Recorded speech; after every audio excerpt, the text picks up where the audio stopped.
Berklee is the premier contemporary music conservatory in North America. If you want to study rock, pop, or hip-hop, you go to Berklee. Mom drove me to Boston and waited outside the room during my 10-minute anxiety-inducing audition, after which I then waited months for the result. Finally, an envelope from Berklee arrived in the mail. My heart pounded as I tore it open to discover...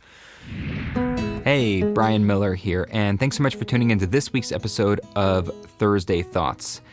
This week, I just got a personal story for you. It's kind of long and winding. There's going to be some photos throughout, a whole bunch of photos from my childhood all the way back to the age of 2. And like I said, this is kind of really a personal story, much more personal than I normally share in my public-facing work. So if this isn't your jam, no worries. We'll be back to our regularly scheduled Thursday Thoughts episodes next week. But for the rest of you, if you'd like to come on this journey with me, I'd love to have you. And this journey starts with a quote from one of my favorite movies of all time, Across the Universe. The Jimi Hendrix-esque character at one point in the movie laments the state of the world, and he says, "Music is the only thing that makes sense anymore. Play it loud enough, and it keeps the demons at bay." One of my clearest, earliest memories is dancing in the living room with my father to the Beatles or The Who on his then state-of-the-art home theater system. I only need to close my eyes to conjure the beige and brown color scheme left over from the 70s, the metallic silver shine of his audio amplifier, and the sleek black CD player from which the soundtrack to my childhood poured out. Music wasn't just on in the background in our house. It was an experience in and of itself, like sitting down to watch a movie or a TV show. My father would encourage me to notice different elements. He'd say, "You hear that thumping over there in that speaker? Listen, right now. That's Keith Moon. He's the drummer. And that twanging sound you're hearing right now, that's Pete. He's the guitarist. This is a guitar." I don't remember a time without guitars. My father was a professional musician in the 70s and 80s, putting himself through his own PhD as the bass player for Long Island's premier top 40 wedding band. I'd strum along on a plastic guitar with nylon strings as early as 2 years old. I wasn't playing, of course, just pretending, imagining, waiting.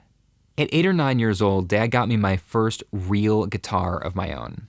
It was a sleek navy blue Ibanez. Holding it made me feel like a rock star, but I hardly learned a single chord. I wanted to be like Pete Townsend, but, without all that pesky learning and hard work. So that guitar collected dust in Dad's music room, and that might have been the end of it. He never pushed or pressured me into playing. His rule was simple.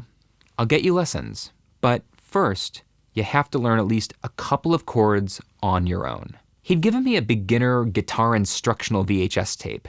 I watched it once for a few minutes, but I never got anywhere. Maybe I was lazy, maybe I just hadn't found the motivation yet, or maybe, in the words of comedy legend Mitch Hedberg, I taught myself to play guitar, which was a bad decision because I didn't know how to play. I was a terrible teacher. I'd have never gone to me. And then one Sunday afternoon in 8th grade, my father invited me to the living room to watch a movie. "What are we watching, Dad?" "It's called Eddie and the Cruisers," he said. "You're gonna like it. It's one of my favorite movies." Eddie and the Cruisers is a 1980s musical mystery thriller that was a critical and commercial flop. But it developed a cult following on home release. It featured an all-original soundtrack from John Cafferty and the Beaver Brown Band, a ridiculously named but incredibly talented young band from New Jersey who at the time was on the rise in the music industry. And I was hooked. The movie ended, and as the credits rolled, I jumped off the couch and tore out of the living room. I ran up the stairs without saying a word to Dad's music room. I found my dusty Ibanez, carried it back downstairs, handed it to my father, who hadn't budged from his spot on the sofa, and said, "Teach me." I learned my first 3 chords right there and formed the foundation of a lifelong bond with the instrument. Not 4 months later, after learning my very first chord, I pulled together a band of misfits from school, drums, bass, vocals, and me on guitar. We signed up for the spring talent show, and with less than 4 practice sessions, managed to squeak out a rendition of On the Dark Side, the hit single from Eddie and the Cruisers that not one of my 12-year-old schoolmates would have ever heard. But it didn't matter. I became a rock star overnight and quickly got to writing my own songs. Sure, I only knew 3 chords, but a rock guitarist with 3 chords can change the world. Dad surprised me with a home recording studio for my birthday that summer. And before you start imagining how wealthy we must have been, it's not what you think. It was essentially an 8 by 12 inch box that had some mic inputs, some faders, some knobs for musicians to record their own songs at home. In those days, even standard recording software like Pro Tools was prohibitively expensive, with a learning curve that required study at a proper recording institute. These consumer-grade boxes bridged the gap between the analog and digital age, and I loved it.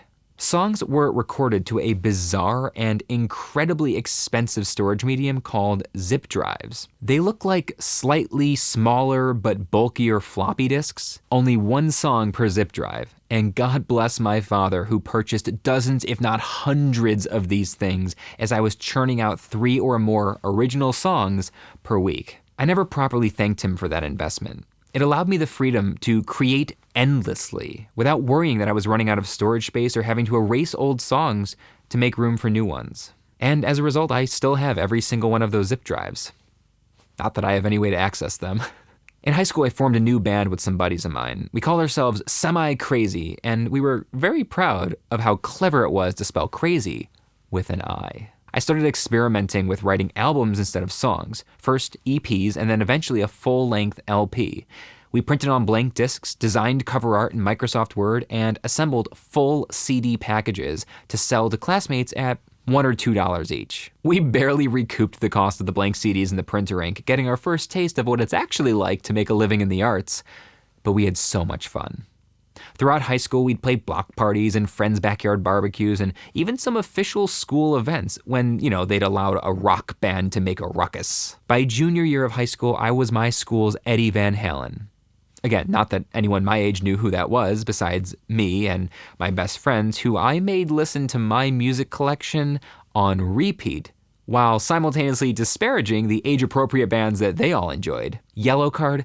Come on, guys, let's just put on Van Halen or The Who again. Give me a break. I decided then and there I wanted to pursue music professionally, and my dream school was Berklee College of Music in Boston. Berklee is the premier contemporary music conservatory in North America. If you want to study rock, pop, or hip-hop, you go to Berklee. Famous alumni include John Mayer, Quincy Jones, Steve Vai, Melissa Etheridge, on and on and on and on. I prepared with my private guitar instructor for months.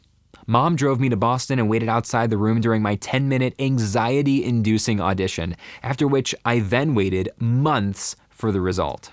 Finally, an envelope from Berklee arrived in the mail. My heart pounded as I tore it open to discover I got in. Over 2,000 guitarists applied and only 100 were accepted, and I was one of the chosen few. It was one of my proudest moments, but it didn't last long.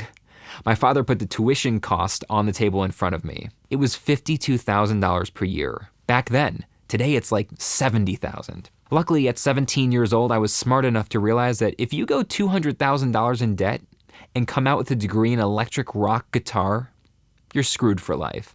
Dreams dashed, I accepted a full scholarship at a public state school which had a music production major. But over the course of my freshman year of college, the music industry was like imploding upon itself, and I wasn't convinced that there would be a music industry to graduate into 4 years later. So I abandoned the music major entirely and ended up pursuing a philosophy degree instead, which anybody following my channel or my journey over the years knows all about, so I won't dwell on it here. During my years in college, I did continue to gig in various rock bands, from joining a professional group in Buffalo, New York as their second guitarist, to playing lead guitar in my own original bands in Oneonta, my college town. By senior year, however, I was hardly playing anymore. My academic life was focused on preparing for grad school in philosophy, while my nights and weekends were dedicated to building my business as a magician, which I'd somehow been getting paid to do since I was like 16 years old in all that free time I had outside of school and music. When I graduated, I put my entire focus on being a professional magician. I moved out of state and away from home, and kind of lost sight of music for almost 3 years. It was miserable. I was miserable. And then one day I was reading an article about how the cost of home recording software and hardware had come so far down it was actually starting to give local professional recording studios a run for their money. And I thought, I wonder if Dad and I both got the same exact software and hardware, if we could record together remotely. And it turns out, yes, quite easily in fact. So I started playing and writing again, mostly just to give me and Dad a way to stay connected while I was living out of state. We called our project Escher's Enigma and proceeded to release 3 EPs and 1 full-length album over the next 3 years. In 2015, I started to record demos for my most ambitious musical project to date. It was a full-length 80s-inspired prog rock concept album, a story in musical form. We figured it would be finished by, late 2016. And then my TEDx talk went viral and changed my life overnight. Since mid-2015, I've been touring the world as a speaker and consultant on human connection. I spent 3 years writing my first book, launched a podcast, and built an entirely new business as a thought leader. I also got married, my wife got her master's, we moved a bunch of times, and bought a house.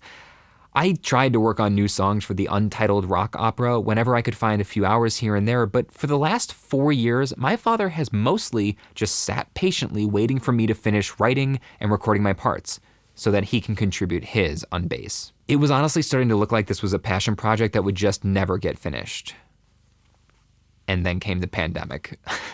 Between March 12th and March 14th, I saw my entire speaking calendar of events into the next year disappear, as if they never even existed. It's hard to describe the panic and devastation that ensued, given that my wife is pregnant with our first, and I'm the primary breadwinner. But I've spoken about that here on YouTube, that experience, over the past few months, a whole bunch of times. I've rebuilt a new virtual speaking business, plus I'm doing coaching, consulting, online education. I am just fine, financially and otherwise, so there's no need to worry about me. Mom, that's mostly for you. I know you watch my videos, which is hysterical to me. Seriously, I'm fine. I'm fine. In all honesty, yes, everyone in the world is in the same storm right now, but there's a whole lot of people in a much worse boat than I am. Having said all that, there's an unexpected consequence of having all this free time from traveling and spending every waking second in my own house. We finished the rock opera. The album is called When the World, and the concept, because it is a concept album, is this. Imagine deities, gods, have to attend school to learn how to build and control universes. The album explores what happens when the ego of an inexperienced deity collides with the needs of its creation. I don't know, kind of cool, right? My father and I had an absolute blast completing this project over the last few months. It's one of my very few sources of true joy in the midst of this emotionally, psychologically, and financially devastating pandemic. Of course, the other true source of joy has been spending time with my wife preparing the nursery for our baby boy, who is due this September. The album was released just this week on 7/7. We dropped a music video for the title track, When the World, alongside its release. While the album will of course be available for purchase on Amazon, we've also made the entire album free for streaming on SoundCloud, plus our entire back catalog is available for free on SoundCloud as well. Sure, we've made a few bucks in the past selling music, but no amount that would change anybody's life, even in a pandemic. Nearly everything in my life has become monetized as part of my business. And honestly, I'm not apologizing for that. Everyone's got to make a living, and I happen to be in the business of intellectual property or thought leadership. So, of course, I charge for my work, be it a speech, a workshop, coaching session, or online course. But there's an increasing pressure to monetize even one's hobbies. And that's where I disagree. Writing, performing, and producing this album with my dad set my soul on fire. And in order to keep that fire burning, I need the fuel to remain pure. So if 80s inspired prog rock is your thing, you're gonna dig this album. You can check out the music video here or find the link in the description for When the World, the title track. And if you're into it, enjoy the whole thing on SoundCloud on us. Now, if you're a professional musician, I'm not saying you should give away your music. Music's your job, like speaking is mine. I'm saying if music's your job, find something outside of music that sets your soul on fire. Then give it everything you've got and share it with others. The world needs more generosity, and we all need a little more joy. Well, thanks so much for tuning in for this long and winding story. If you enjoyed this, hit the like button, subscribe if you haven't already. Tune in every Thursday for these Thursday Thoughts episodes, every other Monday for the long-form podcast interviews I do. And there's going to be some new cool in-betweener stuff coming in the future, especially as I wrap up this season of the podcast and go on a season break, mostly for a couple of months because, again, we have our firstborn due in September. So I'll probably be taking a break from the podcast during that time, but that won't mean I won't be still producing videos. Before you go, head into the comments and let me know, what is your day job and what is the thing you do outside of your day job that sets your soul on fire? Have you been engaging in that recently, or have you let it fall to the wayside? If you let it fall to the wayside, no time like the present to pick that back up and regain some of that passion, some of that joy in your life. Having said that, my name is Brian Miller. Always remember that our world is a shared experience. Every interaction is meaningful, and every person you meet, even virtually, is important. And we'll see you soon.